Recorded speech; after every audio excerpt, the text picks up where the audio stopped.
Conselho Ministro aprova resolução governo com o envolvimento Força Armada FFDTL e a intervenção no apoio humanitário na emergência.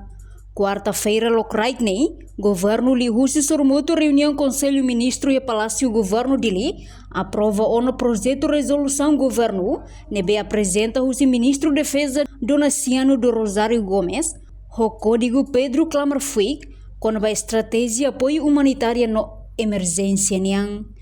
Vice-ministro Assunto Parlamentar Adérito Hugo da Costa Teteng, resolução idane atu envolve Força Armada FFDTL Sira e a intervenção para apoio humanitário when hira moço situação de emergência que desastre rumah Força Sira belhalo atuação carrega autoridade de proteção civil a presença.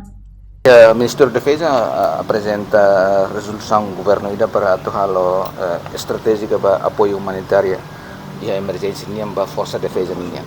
E a situação a resolução apresenta ao Ministro da Defesa para depois e a situação emergência que desastre rumah onde a força belhalo atuação.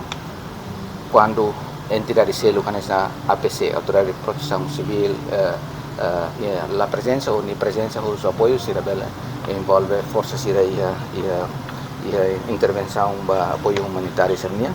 Portanto, a estratégia idane promove orientação no linha ação inovadora Lubung Ida, nebe o objetivo atuação capacidade no prontidão Força Armada FFDTL, onde garante resposta ida nebe rápida, eficaz no eficiente, ba necessidade da população sira. Reportagem Fifanya de Carvalho, Televisão Timor Post.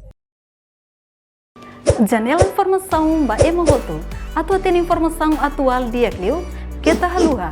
Hane botão subscribe, like. Halo comentário no faixa tutang ba media sosial hotu.